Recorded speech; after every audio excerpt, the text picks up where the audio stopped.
Olá, está começando o programa Com a Palavra, um espaço aberto pela TV Câmara para que o parlamentar possa apresentar suas ideias e ações. E aqui em nosso estúdio eu recebo o parlamentar pelo Avante, Ranieri Barbosa. Seja bem-vindo, vereador.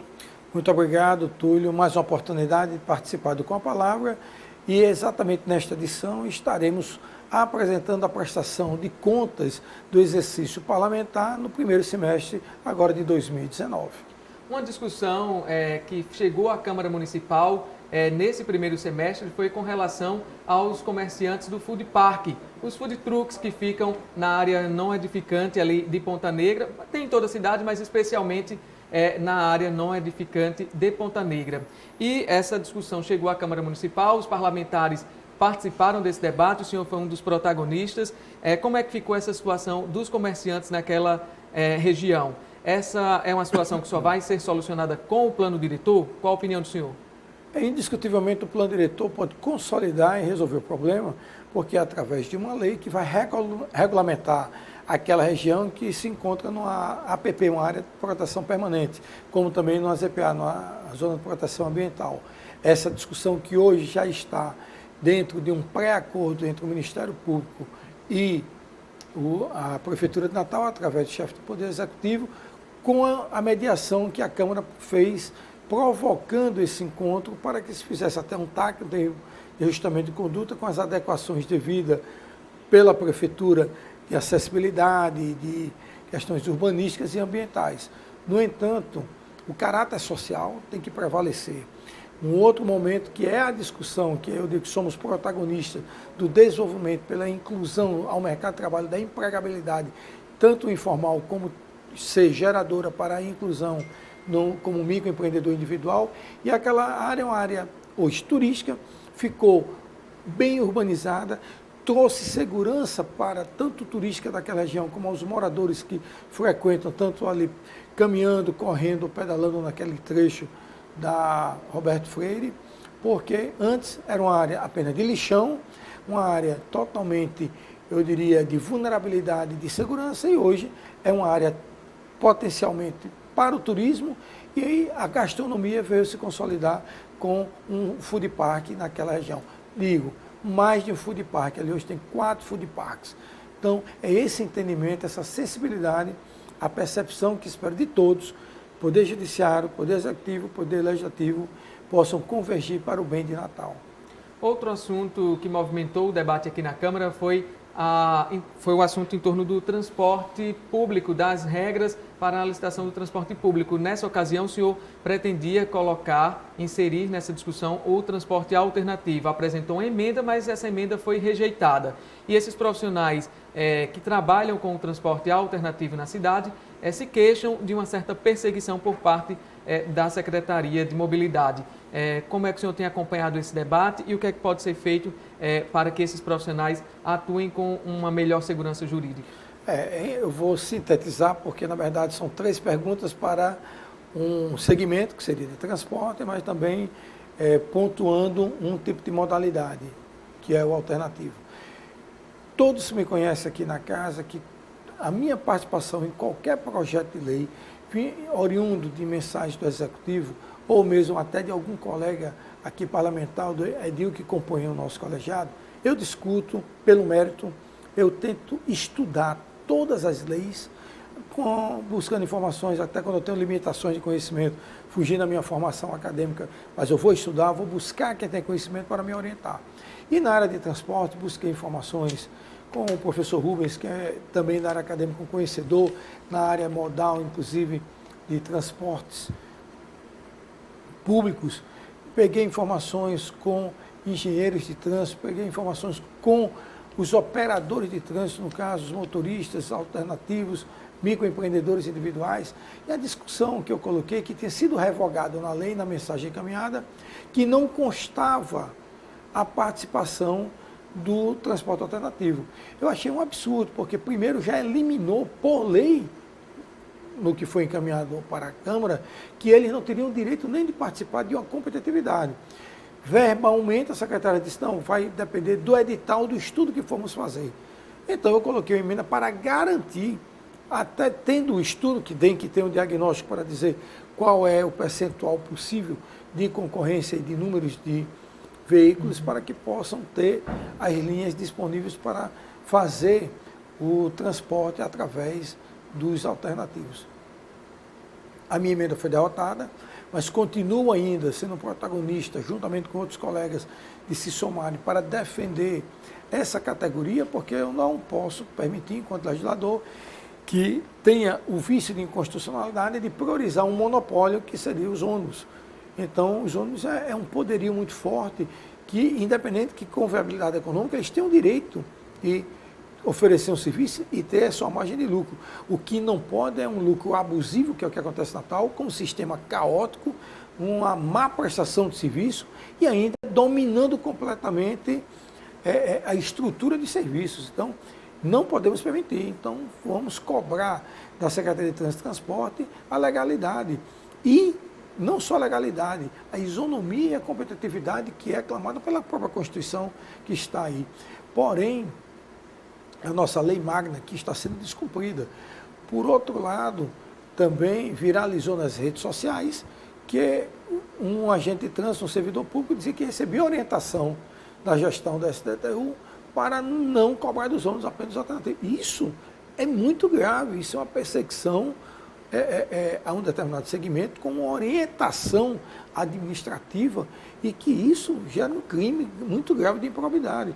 Porém, eu tenho a prudência de levar a discussão, encaminhei à Comissão de Transportes, Meio Ambiente, Planejamento Urbano e Assuntos Metropolitanos da Câmara de Natal, que vamos encaminhar um documento agora na abertura dos trabalhos, para que seja respondido oficialmente pela Secretaria, anexando inclusive o vídeo do servidor, para que seja esclarecido e, diante do que for respondido, a comissão tomará as providências devidas, porque é inaceitável esse tipo de comportamento. Ainda na área de transporte, o Conselho Municipal de Transporte e Mobilidade Urbana aprovou o aumento da tarifa de ônibus de R$ 3,90 para quem usa o cartão e de R$ 4,00 para quem paga em dinheiro. O senhor participou na ocasião dessa reunião e lá pretendia suspender aquela votação para poder buscar um diálogo junto ao governo do Estado. Pedir a suspensão à secretária e ela de uma forma autoritária, mais uma arbitrariedade, porque a arbitrariedade, primeiro, de não ter permitido a suspensão temporária. Segundo, arbitrariedade porque foi abusivo quando a inflação dá 4%, vem um aumento de 10%, sem justificativa, e as contrapartidas, a mais ínfima que já ocorreu e esdrúxula de todas as negociações. Além deles já terem descumprido até um TAC junto ao Ministério Público, que era a aquisição de novos ônibus de 74 e aumentos que foram de 2015, e agora ela dá apenas um transporte para o PRAE. É uma coisa tão absurda que é impossível até de poder fazer uma avaliação dessa atitude da secretária. Uma atitude muito suspeita. Porém, o que eu estava buscando e continuarei buscando, e entendo que primeiro o chefe do Poder Executivo, o prefeito Álvaro Dias, que é uma pessoa que tem uma visão política e mais sensível, que possa perceber e fazer um estudo, isso ninguém está pedindo nada imprudente, para que tenha uma redução da alíquota do ISS para o transporte público, como também irmos à governadora e ter uma isenção do ICMS no óleo diesel para o transporte público. Isso, com certeza, nos estudos feitos, inclusive pelo acadêmico, o professor Rubens, da Universidade Federal do Rio Grande do Norte, chega a ordem de R$ 2,70. Seria uma forma de subsidiar a tarifa. É um subsídio indireto, mas que vai chegar de uma forma direta ao consumidor final, que é o usuário do transporte público, que é o cidadão contribuinte. Porque até as gratuidades o cidadão tem que saber que quem paga é o usuário na tarifa inteira, que é outro absurdo. Era para ter um fundo, como nós criamos por emenda, inclusive no projeto de lei, para subsidiar exatamente a gratuidade, ou até mesmo essa renúncia fiscal, que eu diria que é um incentivo fiscal, ela viria muito bem para poder trazer esse equilíbrio e uma tarifa justa ao sistema de transporte coletivo Natal. E por último exemplo, a governadora fez agora um projeto que todos estão elogiando, inclusive já tendo respostas de imediato, que é do QAV, o querosene da aviação, com a redução da alíquota desse querosene para o transporte aéreo. Aí o que ocorre? Isso o Rio Grande do Norte ganhou, o Natal ganhou, já tem uma recuperação para o número de voos que vão vir a mais aqui para a nossa cidade e para o nosso estado, pelo perfil e vocação e principal atividade econômica do Rio Grande do Norte, que é o turismo. Então precisa ter um transporte coletivo de qualidade numa cidade turística e para o seu cidadão também. Então vou continuar com essa bandeira e tentar esse diálogo do prefeito e da governadora e com certeza Natal terá uma tarifa justa, isonômica, legal e transparente.